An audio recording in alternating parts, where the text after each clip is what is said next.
Chegar a uma ilha paradisíaca, por fora e misteriosa a cada passo, de repente perceber que fotografar um policial pode levar a um interrogatório, beber água inadequada pode criar uma ligação íntima e exclusiva com o banheiro. E um sorriso encantador de uma cubana bonita pode custar caro demais. Cuba é assim. Encantadora, calorosa, musical, mas repleta de detalhes ocultos. A ilha te acolhe com seu charme e te surpreende com a realidade. Bem-vindo a Globo Místico. Hoje vou compartilhar aspectos essenciais que qualquer visitante deve conhecer antes de pisar em Cuba. 1. O celular que vira arma do crime. Você sabe aquela sensação de estar viajando e querer registrar tudo? O pôr do sol, os prédios antigos, o carro clássico dos anos 50. Em Cuba, há um detalhe extra nessa lista. O policial não pode entrar no seu álbum de viagem, viu? Sim, é ilegal. Gravar ou fotografar polícia, militares ou qualquer autoridade pode transformar seu celular em arma do crime. E não é exagero. Se um policial te vê apontando uma câmera para ele, você desbloqueia 5 estrelas no GTA do turismo cubano. Interrogatório? Confisco do equipamento? Possibilidade de ficar parado no sol, explicando o óbvio. Eu só queria tirar uma foto, mas para eles, foto não é só foto. É assunto delicado, é estado, é controle de imagem. E como você imagina, as autoridades cubanas não gostam de dividir o protagonismo com ninguém. Falando por experiência própria, eu já fui parado na rua só por gravar um cenário totalmente comum. O policial olhou para mim com a seriedade de quem ia resolver um sequestro e disse: "Isso não pode gravar." E eu: "Mas é uma rua?" Ele: "Não pode." Fim da conversa. Como explicar aos seus seguidores que o vídeo atrasou porque a Havana te deu um spoiler de ditadura? É por isso que digo: gravar Cuba pode te dar conteúdo incrível com muitas visualizações ou um problema desnecessário.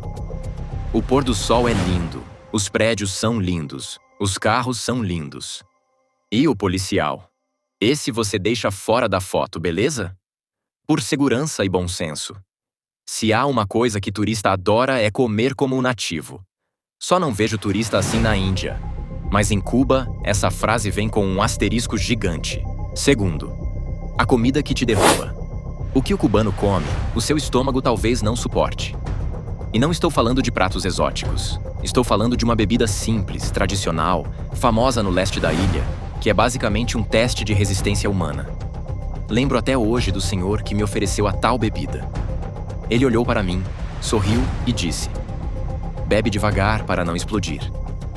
Eu ri, mas quando a bebida desceu, percebi que não era metáfora. É forte, doce, fermentada de forma ancestral que nenhum laboratório aprovaria. Feita com raízes de plantas que, sinceramente, nem o Google identifica direito. O cubano bebe isso como se fosse suco de limão. Agora, você, turista acostumado com água mineral e garrafinha com pH equilibrado, toma um gole dessa maravilha e entra numa aventura não prevista no roteiro. Então perguntei: "Que bebida é essa?" Ele só sorriu e respondeu: "Isso aí é Pru Oriental, ou para os íntimos, só Pru." E há um detalhe fundamental: cubano bebe água da torneira. Turista bebe água filtrada com nome francês. Os anticorpos deles cresceram numa festa, do tipo que enfrenta até os dos indianos. Os seus cresceram no berçário criado pela avó. Se você comer qualquer coisa na rua que não seja frita ou beber líquidos de origem misteriosa, corre risco real de passar a noite no banheiro, perder o dia de passeio ou, pior, perder a dignidade. Você viajou para Cuba para viver a cultura ou diarreia cultural? A gastronomia cubana tem seu lado encantador, sim, mas o lado que te derruba também está sempre ali, na esquina. Então, regra simples: fritou? Liberado? Fermentou? Desconfie. Te ofereceram com sorriso? Fuja. E se a gastronomia já te deixou meio abalado, respire. 3. O golpe que sorri. Toda cidade turística tem seus vigaristas. Em Paris, é o cara da pulseirinha. Em Roma, o sujeito que te abençoa e cobra depois. Mas Cuba? Ah, meu amigo, Cuba tem uma categoria especial. Os famosos gineteros. E se você nunca ouviu essa palavra, anote, porque fará muito sentido ao pisar lá. O ginetero é aquele personagem que mistura carisma, pobreza, necessidade e improviso profissional. Ele não te ameaça. Ele te seduz com simpatia. Funciona assim. Você anda tranquilo por Havana. Olha um prédio bonito, uma rua charmosa, um carro clássico. E do nada, aparece uma cubana jovem sorridente dizendo: "Amigo, de onde você é? Quer que eu te mostre um lugar incrível?" O incrível aqui pode ser qualquer coisa. Um restaurante, uma loja, uma foto, um passeio, um charuto, um drink, uma dança. Até companhia, se entende. E sempre começa igual, com simpatia, elogio e aquela sensação de que encontrou um amigo local ou um amor de vidas passadas. Mas termina diferente, com cobrança, não necessariamente dinheiro. Às vezes querem comida, sabonete, perfume, camiseta, dólar, euro ou o que sobrar no seu bolso. E aqui entra uma reflexão importante. Não é maldade, viu? É sobrevivência. Em Cuba, muita gente vive com salário que não paga nenhum almoço no seu país. Por isso, o turista vira uma fonte ambulante de esperança e renda extra. Então pergunto: é golpe ou é o país que empurra pessoas boas a viver disso? Mas vamos aos fatos. O ginetero não é só simpático, é insistente. Se der abertura, te acompanha por ruas inteiras. Se sorrir demais, te pega na conversa. E se aceitar o favor gratuito, a conta chega no final. A outra versão também. As gineteras, mulheres que oferecem companhia, dança, fotos, amizade e, no fim, um agradecimento financeiro. Isso existe porque o país criou uma economia não oficial baseada em carisma por sobrevivência. O diploma pode valer pouco, mas o sorriso certo vale muito. Então a regra é simples. Se não pediu o serviço, não paga por ele. Se não quer companhia, diga não com firmeza. Se insistirem, chame uma autoridade. E lembre, carisma é lindo, mas em Cuba, quase sempre vem com nota fiscal invisível. E se acha que viu todos os golpes cubanos, calma. Ainda falta enfrentar o único inimigo. Aqui vai uma dica. Ele não sorri, não pede dinheiro, e mesmo assim te suga até a última gota. 4. Os mosquitos que não perdoam. Se até agora você escapou dos golpes da polícia, da comida misteriosa e dos gineteros, parabéns. Mas há um inimigo em Cuba que não sorri, não negocia, e mesmo assim leva um pedaço de você para casa. Os mosquitos. Parecem inofensivos, pequenos, silenciosos, voando naquela luz bonita do pôr do sol. Mas essa é a armadilha. Tem a precisão de um atirador de elite e o apetite de um adolescente em rodízio. O motivo é simples. Para os mosquitos, turista é banquete, cubano é paisagem. O cubano cresce no sol forte, na rua, na praia, na vida real. O corpo deles já vem equipado com anticorpos que deveriam ser vendidos em farmácia. Agora você, criado em condomínio fechado, passando protetor solar FPS 70 até para ir ao shopping. Meu amigo, você é praticamente um filé importado no cardápio dos bichinhos. E o ataque tem hora marcada, o entardecer. O turista olha o céu e pensa: que momento mágico. O mosquito olha para você e pensa: que prato quente. E não importa onde esteja, praia, trilha, restaurante aberto ou casa particular charmosa. Se há luz baixa e pele exposta, há mosquito te picando. E eles não respeitam nada. Passou repelente? Consideram tempero. Botou calça? Picam por cima. Ficou parado? Vira atração turística. Tentou bater? Desviam e voltam para outra rodada. Esses bichos têm doutorado em tática militar. O resultado é sempre o mesmo: coceira, irritação, alergia, noites mal dormidas e humor azedo que destrói qualquer pôr do sol romântico. Você veio a Cuba contemplar a vista ou virar o buffet do entardecer? Pois é, então anote. Repelente não é luxo. Repelente é sobrevivência. Traga um repelente Hiper Mega Plus Master potente, viu? E se esquecer, relaxe. Os mosquitos cubanos te lembram rapidinho, do jeitinho carinhoso deles. E ó, antes de continuar, mande esse vídeo para aquele seu amigo que adora ser picado, porque pelos mosquitos de Cuba, ele seria o turista mais feliz da ilha. 5. O paraíso que te vigia. Você desembarca em Cuba imaginando apenas sol, salsa e pessoas sorrindo pelas ruas, mas logo descobre a primeira realidade incômoda da ilha. Cuba te observa muito antes de você observá-la, e isso começa pela sua aparência.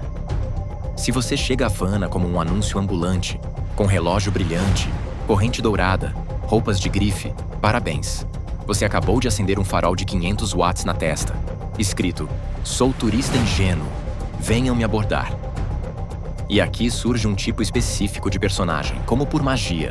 O amigo local que quer te ajudar, te acompanhar, te mostrar a cidade, te trocar um relógio, te vender um charuto, te levar a um restaurante, te indicar uma prima. Você entende o que quero dizer. No fim, é você quem paga, seu tolo. Não é violência nem roubo, é persuasão cubana em nível avançado. Há uma lógica por trás disso. Em um país onde o salário médio mal cobre um par de sapatos, qualquer turista se torna uma chance ambulante. E se você brilha, vira a melhor oportunidade da rua. Por isso, digo, simplicidade não é apenas estilo, é estratégia de sobrevivência turística. Ao usar roupas básicas, nada chamativo, você consegue duas coisas ao mesmo tempo. Passa despercebido, o que é ótimo, e evita conversas que começam amigáveis e terminam em "me dá $10 aí, irmão". 6. O charuto que não é charuto. O charuto que te vendem na rua quase nunca é charuto. Funciona assim. Você anda tranquilo, olhando os carros antigos, tirando fotos das fachadas, e do nada aparece um amigo local com um sorriso treinado, dizendo: "Amigo, charuto original, preço especial para você". É nessa hora que você deveria correr ou pelo menos fingir que não ouviu. Ou seja, se fazer de louco. Porque o tal charuto original pode ser qualquer coisa menos charuto. Tabaco barato de qualidade duvidosa, folhas secas de bananeira enroladas, restos de tabaco misturados ou, acredite, até pedaço de jornal dentro. Sim, há turista por aí achando que comprou um legítimo Monte Cristo e no fundo está fumando o obituário de ontem. E por que isso acontece? Porque charuto bom em Cuba é produto controlado, caro e disputado. Ninguém, absolutamente ninguém, vende Cohiba original na rua a preço de banana. Se fosse tão fácil, até eu pegaria para revender. Comprar charuto na rua em Cuba é como comprar perfume original nas praças de São Paulo. A chance de ser falso é de 99,9%. E o 0,1% é só o seu otimismo. Você quer fumar tradição cubana ou papel de jornal comunista? Então a regra é simples e inegociável. Charuto só em loja oficial. Ponto final. Paga mais caro? Paga. Mas pelo menos fuma tabaco, não palavras cruzadas. 7. Atravessar a rua. Esporte radical. Em Cuba, meu amigo, atravessar a rua é praticamente um esporte radical. Primeiro, porque o trânsito é imprevisível. Carros antigos, motos improvisadas, bicicletas, pedicabs, ônibus, táxis. Cada um dirigindo num estilo próprio, totalmente autoral. É quase um desfile automotivo sem coreografia. Segundo, apesar da lei dizer que o pedestre tem prioridade, a prática diz outra coisa. Quem chega primeiro, passa primeiro. E quem está no meio, se vira. Lembro de andar no Paseo del Prado, uma das avenidas mais movimentadas, e perceber que o trânsito ali é assim. Ou atravessa rápido, ou vira a decoração da calçada. E não é maldade. É só o jeito cubano de dirigir. Um misto de pressa, improviso e fé. Você já tentou atravessar a rua em horário de pico em São Paulo? Então imagine isso com carros dos anos 50 e sem ar-condicionado. Pois é. É tenso, mas também é parte da aventura. Então fica a dica. Olhe para os dois lados. Olhe de novo. E só atravessa quando tiver 120% de certeza. Se atravessar a rua já é um esporte em Cuba, dirigir é praticamente missão suicida. E não é drama. A estrada cubana tem seus próprios desafios, todos juntos, misturados e fora do seu controle. 8. A água que decide seu destino. Se há um hábito simples que muda completamente a experiência de um turista em Cuba, é esse. Não beba água da torneira. Nunca. Parece exagero, mas não é. Em Cuba, a água passa por tratamento, sim. Mas isso não significa que chega limpa, estável ou segura para um estômago de fora. Lembra do que falei antes? O cubano cresce bebendo água da torneira, com gelo feito em casa, com bebida fermentada na rua? Eles têm anticorpos que parecem ter feito musculação. Agora você, que só bebe água filtrada, purificada e ainda escolhe pela fonte no rótulo? Meu amigo, você é outro nível de fragilidade. É praticamente uma pobre virgem indefesa na savana microbiológica. E o perigo é silencioso. Você está no hotel, com calor, pede um copo d'água achando que está tudo certo e, sem perceber, já comprometeu metade do roteiro da viagem. Um gole inocente pode te render dor de barriga, intoxicação, febre ou um encontro íntimo com o banheiro mais próximo. Você veio a Cuba curtir a ilha ou ficar com o traseiro pegando fogo? E a verdade é que isso pega muito turista desprevenido. Acontece no hotel, na casa particular, no restaurante, às vezes até no suco que vem com gelo feito ali mesmo. Por isso, a regra é simples: beba apenas água engarrafada. Sempre. E se vier gelo, pergunte. Se tiver dúvida, dispense. Entre se hidratar e se arriscar, a melhor escolha é garantir que sua viagem não vire um documentário gastrointestinal. 9. O assunto proibido. Depois de sobreviver aos golpes, à comida forte, à água traiçoeira, aos mosquitos, às ruas, ao trânsito, aos charutos falsos e aos souvenirs proibidos, chegamos no último alerta. O mais sensível. O mais imprevisível. E, sem dúvida, o mais explosivo. Não debata política com um cubano. Nunca. Nem por curiosidade. Nem brincando. Nem só para entender. Política em Cuba não é tópico. É campo minado. Você pode começar falando de algo banal, e quando percebe, a conversa virou um debate filosófico, emocional, histórico, ideológico. E você está no meio de um cubano gesticulando, um primo ouvindo atrás da porta e 3 vizinhos opinando sem convite. Política em Cuba é tão sensível que, dependendo da pessoa, um comentário inocente pode virar um sermão, uma lição de história, uma discussão apaixonada ou uma crise diplomática improvisada na sala. Você veio para aproveitar Cuba ou para iniciar a Terceira Guerra Mundial sem notar? E não há certo ou errado aqui. Há apenas uma verdade simples. A relação do cubano com a política é profunda, complexa e cheia de marcas. E você, como turista, não está ali para reabrir nenhuma delas. Então, o conselho final é claro: evite política, aproveite a ilha e deixe os debates para os cubanos entre si. Cuba é linda, intensa, musical, nostálgica, desafiadora e apaixonante. Mas política é o único tema que não combina com férias. Se você sobreviveu a tudo isso, golpes, comida forte, água traiçoeira, mosquitos, trânsito, souvenirs proibidos e temas explosivos, parabéns! Você merece o certificado oficial de sobrevivência cubana. Se chegou até aqui, comente abaixo só para eu saber quem realmente resistiu